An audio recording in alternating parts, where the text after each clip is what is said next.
Hey there, Nation, and welcome to the show where we help you to play miniatures wargaming on a budget. It is I, Commander Cheapskate, and we are back with another episode of Cheap Shots, and this is a series where we help you to save money on the miniatures wargaming hobby. And on today's episode, we're going to show you guys how to use the Adeptus Arbites Exaction Squad in your games of not only Warhammer 40,000 and Warhammer 40,000 Kill Team, but more importantly, how to use this box set to play a gang in your games of Necromunda. So as I've been doing with this series for Cheap Shots, I've been showing people how to use miniatures from different wargaming products and how to use them in Necromunda. And the reason why is because if all else possible, you want to try to use your miniatures for as many different gaming systems as you possibly can. After all, variety is the spice of life, and be able to use a single box set for multiple games is massively important because that means you can play multiple games and not spend very much money as well. So in this video, what we're going to do is talk about exactly how to use this Adeptus Arbites Exaction Squad and how you can fill them in your games of Necromunda. And because this video will be a little bit more of a deeper dive, I will put description box down below. I'll put down timestamps so that way you can navigate through the video to the part that is most interesting to you. So that being said, let's talk about how to use Adeptus Arbites Exaction Squad in your games of Necromunda. Alright, so let's talk about the Adeptus Arbites real quick. So first of all, the neat thing about these miniatures is that these guys are the law enforcement arm of the Imperium in the game, in the setting of Warhammer 40,000.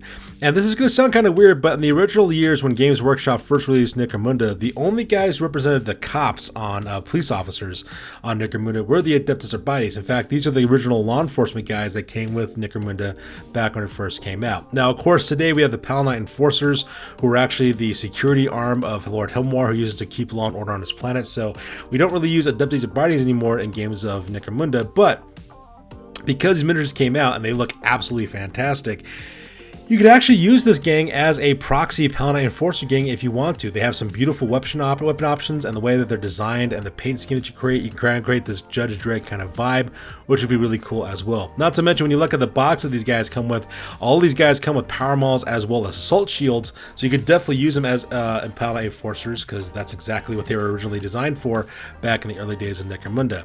Now, in case you don't want to use them as Paladin Enforcers, you want to use them as a completely unique and different gang, well then I suggest that you make them a Venator Bounty Hunter gang instead. So this is the list that I've created for 2,000 points in an Eranthian Succession campaign, and the reason why is because the Eranthian Succession is becoming more popular as time goes on, so I'm going to put this at a 2,000 credit list. Now obviously you can make your gang much different with 1,000 credits if you want to. That's perfectly fine, but I'm going to go to the basis that you want to create a 2,000 point list using these miniatures. So let's talk about it real quick. So once again, your Adeptus Arbites Exaction Squad will be a 2,000 credit Venator's Bounty Hunter gang in your games in Necromunda. Your primary skills will be shooting and ferocity, and your secondary skills will be cunning as well as savant. And the reason why that is the case is because when you create a Venator's Bounty Hunter gang, you choose what your primary and secondary skills are going to be. At the same time, you have 4 different stats that you can choose from for your gang. Now, for all of your fighters, you can use the versatile stat line, which is the very first stat line that you can use from your different choices. So let's talk about what your gang will consist of. So first of all, your hunt leader will cost you 110 credits. It's going to cost you 400 credits in total. That's going to be represented by this guy over here. You're given the House Orlok Legacy for 30 credits. And the reason why that is the case is because when you take House Legacies, you can take weapons and equipment from those different lists. And the reason why I want to do that, so that way you can take a Cyber Mastiff, which is represented by this little guy right over here on the bottom as well. So this guy will have House Orlok Legacy with armor undersuit as well as mesh armor, so that way it has a 4-up armor save. You give a Ceramite shield for 40 credits, that way it has a backup close combat weapon as well as defense for being shot at, as well as a combat shotgun with short and salvo rounds, which is represented by this weapon over here. You're also given a stub gun with dum-dum rounds for a backup weapon for close combat, which they can combine with their Ceramite shield. And you're going to give him the Cyber Mastiff, who's going to pattern partner with this guy, so that way he's protected from being a coup de grace with your Cyber Mastiff. And also to give some supporting close combat attacks. And you give your hunt leader a commanding presence, so that way they can do larger group activations. After that, you got Hunt Champion number 1. It's going to cost you 325 credits. That guy's going to be represented by this dude back over here in the back corner. That guy's going to be armed with armor suit as well as mesh armor for that 4-up armor save. You're going to give him a heavy stubber for 130 credits with a suspensor, so that way he can fire this weapon and move at the exact same time. He's going to have a stub gun and dum-dum rounds for backup weapon and close combat. He's going to have the Nerves of Steel ability because he's going to be shot at quite a bit, so might as well have that Nerves of Steel ability so that way he can escape pinning, so that way he can still shoot with that heavy stubber of his. After that, you're going to have Hunt Champion number 2. It's going to cost you 205 credits, and that's going to be represented by this guy over here, armed with a sniper rifle right there in the middle. That guy's going to have armor under suit mesh armor for that 4-up armor save, as well as a long rifle for 30 credits, and you're going to equip them with an infra sight so that way they can shoot in pitch black conditions, and at the same time get past partial cover. You can also give this guy a stub gun and dum-dum rounds for 10 credits for a backup weapon for close combat, as well as a fast shot ability, so that way they can shoot twice per activation as well. So very important that way too. Now, after that, you guys have your hunters. Now, your hunters are going to be represented by the different miniatures here. Hunter number 1 is going to be represented by this guy here with this shotgun over here with this cylindrical loading magazine on the bottom. That guy's going to have armor under suit mesh armor for that 4-up armor save. He's going to have a grenade launcher with frag and crack grenades with a mono sight, which should not be 100 credits there. I'm not sure why it says 100 there. I do apologize for that. It should be 35, so we're going to change that up real quick. So that way you can get that +2 to hit when he decides to aim when firing that grenade launcher as well. They have a stub gun with dum-dum rounds for a backup weapon, as well as having the specialist ability, so that way they can use that weapon and engage your enemies at distance. Now then, Hunter number 2 and Hunter number 3 are going to be both equipped exactly the same at 210 credits apiece. That can be represented by these two guys over here with the shotguns. They both have armored undersuits with mesh armor for that 4-up armor save. The Ceramite shield, which you're going to have those in your blister when you open the box set.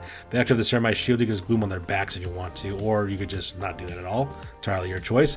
For a backup close combat weapon, at the same time also for additional armor saves. They got combat shotguns with shriver salvo rounds for obvious reasons, and a stub gun with dum-dum rounds so that way you can use them in close combat. So you can use a Ceramite shield as well as a pistol in close combat. Really screw up your opponents. Shotguns are very, very powerful abilities as well. So those two guys are equipped exactly the same. Now, Hunter number 4, that's going to be represented by this guy here with the medical kit over here and the power maul in his hand. That'll be this guy here. That's going to cost you 200 credits for this character.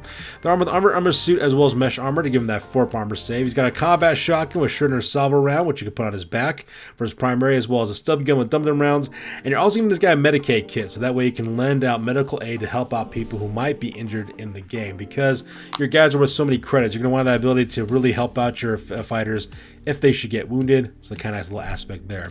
And lastly, of course, you got Hunter number 5, which costs 200 credits, which will be represented by this guy over here with the little scanner in his hand. This guy will cost you 200 credits, armor under suit, as well as mesh armor for that 4-up armor save, as well as a combat shotgun with shredder salvo round for 70. Give this guy a stub gun with dum-dum rounds for a back weapon, as well as a bioscanner for 30 credits, so that way in case you have to do sentry duty, you can find your opponents easier in the dark, engage them in close combat, that sort of thing. Now, with that being said, that's going to give you 2 extra fighters, which is this fighter with the pistol back here, as well as this fighter here with the power maul and the shackles.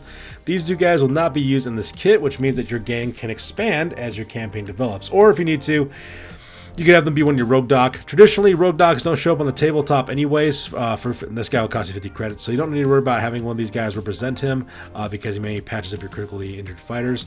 So I would use these guys for having your gang build as your time goes on. Now, when it comes to your gang overview, you're going to divide your gang into 3 support fire teams. Hunt Champion number 2, as well as Hunter number 1, which are your guys who are armed with the long rifle, as well as the guy armed with a grenade launcher. These 2 guys will be your support fire team. And then, of course, you have your 2 assault fire teams. Assault fire team number 1 consists of your hunt leader, which will be this guy here, your cyber mastiff, as well as hunters 2 and 4. And those are the guys who are actually armed with one guy armed with a combat shotgun, the other guy is armed with a bioscanner. And then finally, you have your hunt champion fire team number 2, which will consist of your hunt champion number 1 and hunter number 3, which could be the guy who's armed with the heavy stubber, as well as the guy who's also armed with the medical kit. So that way they can also move in with the shotgun guy too. So that way they can engage your enemies in close combat and also fight them as well. And that's pretty much going to recommend your guys' assault fire teams. So now that we're going to talk about the gang list and exactly what's inside of it, let's go ahead and talk about how you're going to use this gang on the tabletop of your games of Necromunda. Alright, so let's talk about exactly how you use this gang on the tabletop. So down below we have our assault fire teams as well as our support fire team, which you're going to divide your gang into, and these hexagons up here represent your enemy forces as well. Now the first thing you want to do is you want to have your support fire team flanked by your 2 assault fire teams, because what's going to happen is your assault fire teams are going to assault through the objective by flanking your opponent, while your support fire team lays down some long distance firing. Now, first of all, you do have your champion who's armed with a long rifle with fast shot, which means they'll be able to fire 2 targets simultaneously and fire twice with that long rifle towards your enemies at distance. Now, they do have an infra sight, so in case you're fighting in pitch black conditions, or if your enemy is shrouded, you of course could sacrifice shooting twice for having the ability to shoot really well one time, so you could do that as well, so that's perfectly fine. But don't forget, you also have a guy who's armed with a grenade launcher too. They could either engage the same target with frag and crack grenades, or they could fire at your secondary enemy by doing exactly the same thing over here. Now, your assault fire team number 2 consists of one of your fighters who's got a shotgun with a riot shield, Ceramite shields. That way that guy will take point, so that way he's getting shot the entire time. At the same time, another guy armed with a combat shotgun as well as a guy armed with a heavy stubber. Now, your assault fire team number 2 is kind of interesting. It kind of acts as a mini support fire team, but at the same time an assault fire team as well, because your heavy stubber could actually stay behind and engage your enemies at distance and also suppress your enemy as well. And while that's happening, of course, you can then send in your other 2 assault guys real quick, which is your guy who's armed with a Ceramite shield, which I'll represent here by this square. Let's go and do that real quick. So here's our square guy.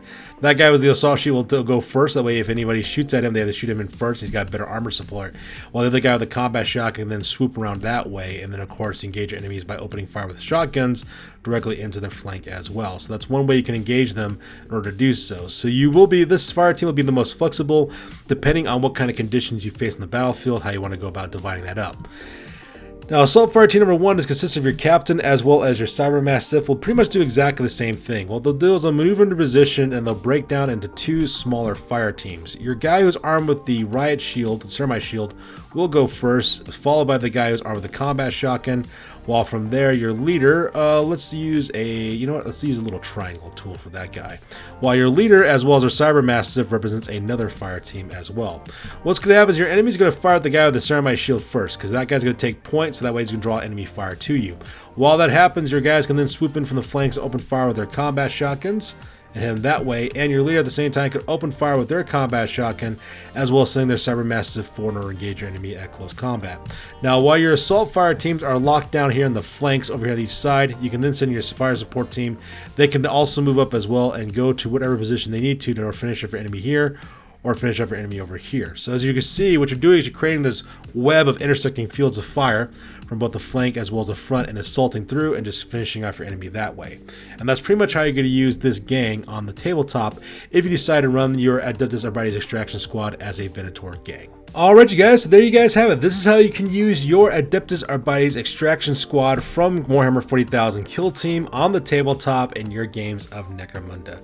So like I keep on saying, having the same box of miniatures and using from multiple gaming systems is the ultimate dream for a wargamer.